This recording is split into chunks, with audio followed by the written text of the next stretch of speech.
Hello, hi, namaste everyone. This is Apurva Naik and welcome back to my YouTube channel Asana with Apurva Naik. In this particular video, we're gonna discussing about investigational new drug application. ज्याला आपण simply INDA असं म्हणतो. So INDA नक्की काय आहे? जेव्हा आपण एखादा ड्रग डिस्कवर करतो आणि डिस्कवर केल्यानंतर we should go for the preclinical trials. ठीक आहे. सो प्री क्लिनिकल ट्रायल्स आपण कुणावरती करतो तर ॲनिमल्सवरती करतो. प्री क्लिनिकल ट्रायल झाल्यानंतर आपण कुठे जातो तर क्लिनिकल ट्रायलकडे जातो. सो प्री क्लिनिकल ट्रायलनंतर जेव्हा आपण तोच ड्रग क्लिनिकल ट्रायलसाठी अप्रूव्ह करतो, क्लिनिकल ट्रायलसाठी म्हणजे ॲनिमल्सवरती अप्रूव्ह झाल्यानंतर तोच ड्रग जेव्हा आपण ह्युमनवरती ट्राय करायला घेतो आहे, त्या प्रोसेस करण्यासाठी म्हणजे क्लिनिकल ट्रायल स्टार्ट करण्यासाठी त्याच्या आधी एक अप्रूव्हल आपल्याला लागतं आणि ते अप्रूव्हल करण्यासाठी आपण इन्व्हेस्टिगेशन न्यू ड्रग ॲप्लिकेशन जे आहे ते फिल करतो. ते ॲप्लिकेशन अप्रूव्ह झाल्यानंतरच आपण काय करू शकतो, क्लिनिकल ट्रायल स्टार्ट करू शकतो. So after successful completion of preclinical trial, after successful completion of preclinical trial successfully complete झाल्यानंतर developers or a sponsor must be submit an IND, that is investigational new drug application to the respective regulatory authorities. त्याच्यामध्ये जर आपण USA ही clinical trial जर आपल्याला करायची असेल तर आपल्याला FDA ही काय आहे, रेग्युलेटरी अथॉरिटी म्हणजे फूड ड्रग ॲडमिनिस्ट्रेशन जी आहे ती USA असणारी क्लिनिकल ट्रायल रेग्युलेट करते आणि CDSCO जी आहे ती इंडियामध्ये असणारी जी क्लिनिकल ट्रायल आहे ती काय करते, रेग्युलेट करते in order to start the clinical trials. So preclinical trials झाल्यानंतर जेव्हा आपल्याला क्लिनिकल ट्रायल करायची असते त्याच्यासाठी एक ॲप्लिकेशन आपण फिल करतो, त्याला आपण सिम्पली काय म्हणतो, इन्व्हेस्टिगेशनल न्यू ड्रग ॲप्लिकेशन.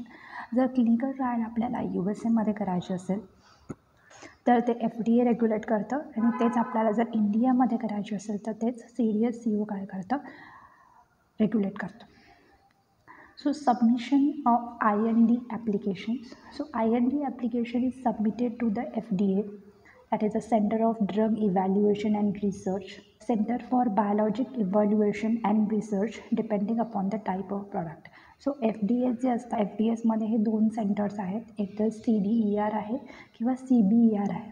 या दोन्हीपैकी कुठल्या सेंटरला जे प्रॉडक्ट आपण तयार केले त्यानुसार या दोन्हीपैकी कुठल्या तरी एका सेंटरला ते ड्रग काय ॲप्लिकेशन आहे ते सबमिट केलं जाईल. सो आहे की इंडियामध्ये आपल्याला काय करायचं आहे, क्लिनिकल ट्रायल करायचे आहे. सो क्लिनिकल ट्रायल केल्यानंतर क्लिनिकल ट्रायल करण्यासाठी आधी आपण काय करणार, INDAचं ॲप्लिकेशन फिल करणार. आता इंडियामध्ये करायचे म्हणून हे जे ॲप्लिकेशन आहे ते कशाच्या अंडर येणार, CDSCOच्या अंडर येणार. सो CDSCOकडे ते ॲप्लिकेशन जाईल. CDSCO काय करेल, त्याचा रिव्ह्यू घेईल. रिव्ह्यू घेतल्यानंतर जर त्याला अप्रूव्हल दिलं, त्या ड्रगच्या क्लिनिकल ट्रायलसाठी जर अप्रूव्हल दिलं तर आपण काय करू शकतो, आपली क्लिनिकल ट्रायल काय करू शकतो, स्टार्ट करू शकतो. So this is the overall process की INDAचं ॲप्लिकेशन फिल करायचं, CDSCOने अप्रूव्हल द्यायचं आणि अप्रूव्हल दिल्यानंतर आपण काय करू शकतो, क्लिनिकल ट्रायल करू शकतो. तर हे जे ॲप्लिकेशन आहे सबमिट करण्यासाठी, so after submitted IND application respective RA review, that is regulatory authorities review all the data and it satisfied they granted the sponsor to begin the clinical trial. So एकदा INDAचं ॲप्लिकेटरी अथॉरिटीने दिल्यानंतर ते जर satisfactory असेल तर ते काय केलं जातं, ग्रँट केलं जातं आणि नंतर क्लिनिकल ट्रायलला काय केलं जातं, स्टार्ट केलं जातं. अप्रूव्हल आहे ते अप्रूव्हल यायला किती दिवस लागतात, so it will take about 30 to 60 days, म्हणजे 1 ते 2 महिने आपल्याला फक्त अप्रूव्हल यायला मिळणार आहे, अप्रूव्हल द्यायला लागणार आहेत. So 30 to 60 days from the day of submission to approval for the clinical trial. So clinical trial approve करण्यासाठी साधारणतः 30 ते 60 दिवस आपल्याला लागतात.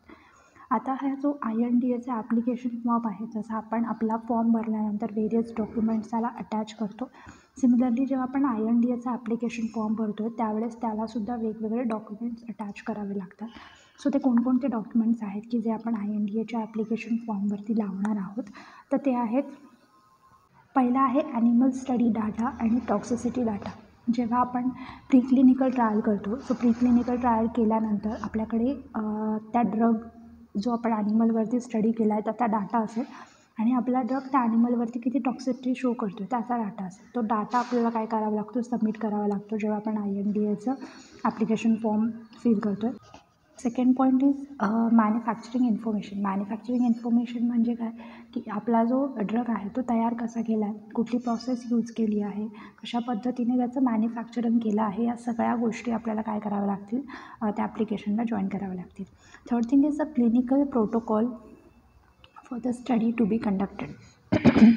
क्लिनिकल प्रोटोकॉल म्हणजे काय, जेव्हा आपण एखादं प्रॅक्टिकल करतो तेव्हा किंवा प्रोजेक्ट रिपोर्ट तुम्ही सबमिट करता त्याच्यामध्ये तुम्ही काय करता की मी ही पर्टिक्युलर ॲसे करणार आहे आणि त्या ॲसेमध्ये हा प्रोटोकॉल यूज करणार आहे. सिमिलरली क्लिनिकल ट्रायलमध्ये सुद्धा प्रोटोकॉल्स असतात, म्हणजे ज्या गोष्टी क्लिनिकल ट्रायलमध्ये तुम्हाला फॉलो कराव्याच लागणार आहेत अशा काही गोष्टी आहेत की ज्या आपल्याला फॉलो कराव्या लागतील. सो त्या क्लिनिकल ट्रायलसाठी लागणारा protocol for study to be conducted. Fourth one is data from the prior human research. आता क्लिनिकल ट्रायल जर त्या ड्रगची आधीसुद्धा झाली असेल, म्हणजे आधीसुद्धा त्या क्लिनिकल ट्रायल त्या ड्रगची झाली असेल आणि आता आपल्याला पुन्हा क्लिनिकल ट्रायल घ्यायची असेल तर आधीचा जो रिसर्च आहे, data from any prior human resource, त्याच्यामधून म्हणजे आधी तो ड्रग ह्युमनवरती टेस्ट केला होता आणि त्याच्यानंतर असा रिपोर्ट आला होता, तो जो रिपोर्ट आहे तो सुद्धा आपल्याला INDAच्या ॲप्लिकेशनला जॉईन करावा लागेल. आणि fifth one is information about the investigator. Information about the investigator म्हणजे काय, क्लिनिकल ट्रायल कंडक्ट करणारा जो इन्व्हेस्टिगेटर आहे त्याच्या रिलेटेडची सगळी इन्फॉर्मेशन आपल्याला त्या ॲप्लिकेशन फॉर्मला काय करावी लागेल, जोडावी लागेल.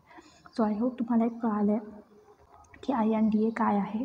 त्याच्यानंतर INDAची जी प्रोसेस आहे ती होण्यासाठी 30 ते 60 दिवस आपल्याला लागतील. तो जो ॲप्लिकेशन फॉर्म आहे तो FDA किंवा CDSCO थ्रू कंडक्ट केला जातो. त्याचं अप्रुव्हल क्लिनिकल ट्रायल करू शकतो आणि क्लिनिकल ट्रायल करत असताना त्या INDAच्या ॲप्लिकेशन फॉर्मला आपल्याला हे इन्फॉर्मेशन काय करावी लागते, जॉईन करावी लागते. I hope you understand all this things. The second point is की INDAचे वेगवेगळे टाईप्स आहेत. त्यातला पहिला जो टाईप आहे INDAचा तो आहे investigator NDA.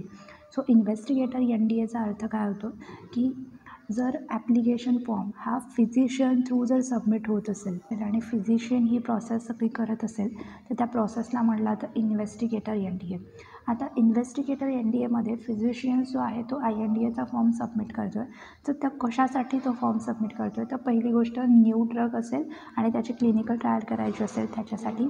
Second thing is की आधीच अप्रूव्ह असणारा ड्रग आहे, समजा एखादं अँटीबायोटिक आहे जे आधीच अप्रूव्ह झालेलं आहे, आधीच त्याचं क्लिनिकल ट्रायल होऊन तो मार्केटमध्ये आलेला आहे, पण तोच अँटीबॅक्टेरियल ड्रग आता अँटी कॅन्सरस प्रॉपर्टी पण दाखवतो आहे. सो अशा केसमध्ये त्याची अँटी कॅन्सरस म्हणून जर मला क्लिनिकल ट्रायल परत करायची असेल तर त्याच्या अप्रुव्हलसाठी पण मी काय करू शकते, हा इन्व्हेस्टिगेटर NDAचा ॲप्लिकेशन फॉर्म फिल करू शकते. आणि थर्ड थिंग इज दॅट ड्रगमध्ये मी थोडेसे चेंजेस केले आहेत, म्हणजे आधीच ड्रग आहेत त्याच्यामध्ये थोडेसे चेंजेस केले आहेत, म्हणजे त्याच्या फॉर्म्युलेशनमध्ये चेंजेस केले आहेत आणि आता मला पुन्हा त्याची क्लिनिकल ट्रायल करायची असेल तर त्याच्यासाठी मी इन्व्हेस्टिगेशन NDAचा फॉर्म काय करू शकते, फिल करू शकते.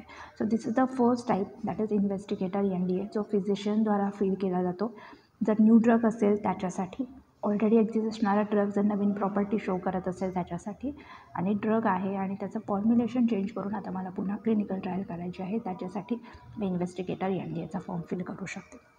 पुढचा टॉपिक आहे तो आहे इमर्जन्सी INDA. आता इमर्जन्सी INDAचा अर्थ असा होतो की ज्यावेळेस क्लिनिकल ट्रायल आपल्याला फास्ट करायचे असते आणि ॲप्लिकेशन फॉर्म फिल करायला वेळ नसतो त्यावेळेस इमर्जन्सी INDAचा फॉर्म काय केला जातो, फिल केला जातो. अशा केसमध्ये allow FDA to authorities to use an experimental data as an emergency situation that does not allow the time for submission of INDA application in accordance with 21 CFR section 31223 or section 31220.